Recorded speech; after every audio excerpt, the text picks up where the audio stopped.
is an episode from Book 14, The Little Old Engine, but Special Funnel is from Book 17, Gallant Old Engine.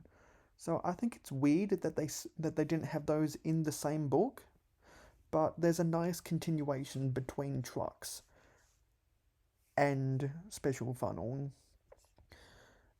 And like looking at the picture right there that I used for the episode, like that is a brilliant shot.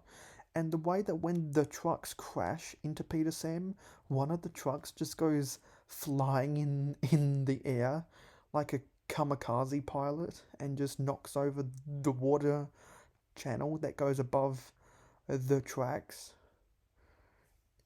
It's just a really funny shot. It's just really funny. I always like that shot. Anyway, let's move on to a season 3 episode, Thomas, Percy and the Dragon. And I think for the sake of time, we're going to split this up into 2 parts. This will be part 1, where we focus on the good and the great episodes. Who knows, we might even do a part 3 if it comes down to time, because there were some fantastic episodes still on this list that I have a lot of thoughts about. So who knows, but this will be part 1. This will be the end of part 1. It's Thomas, Percy and the Dragon. So this is a rather unusual episode, because it starts off with light-hearted banter between Thomas and Percy in the shed.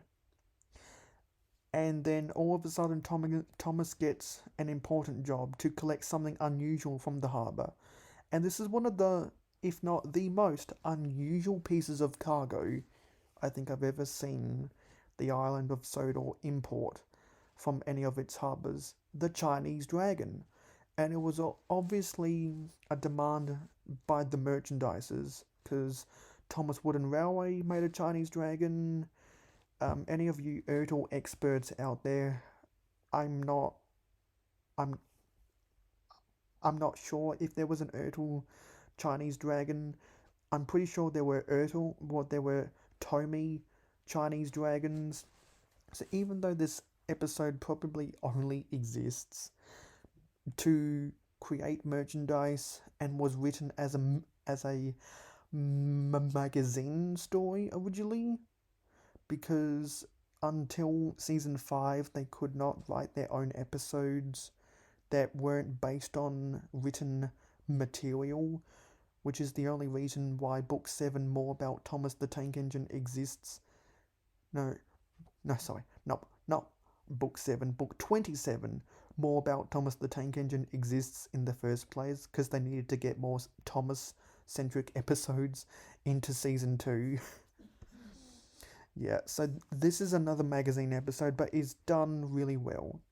And the way that Thomas frightens Percy is really good build up, with the way that Thomas travels home from the harbour through the Sudbury Junction, and the music that is very oriental, with the whooshing sounds of Thomas's steam, which is, I guess, is kind of trying to represent a dragon breathing fire. And the way that they use the gongs in the music score in consequence with the whooshing of the steam, and it's just an iconic piece of musical score. The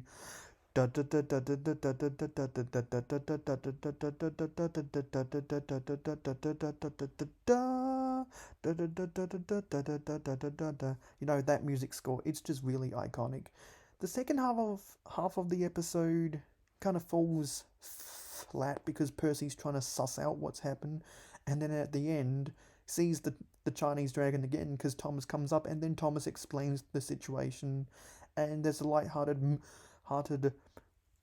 ending about not being scared of things, and all the typical children's entertainment kind of stuff you expect in a children's TV show, which is okay. It is a little bit of a weird way to end the episode, but it is understandable. And even though I don't like the end of the episode as much as ends of other episodes, the middle is good enough where I can still consider it a great episode. Anyway, that was part 1 of my top 26 favourite TTTE episodes. Thank you for watching this video. I will see you in the next video, which will be part 2 of this tier list. Let me know your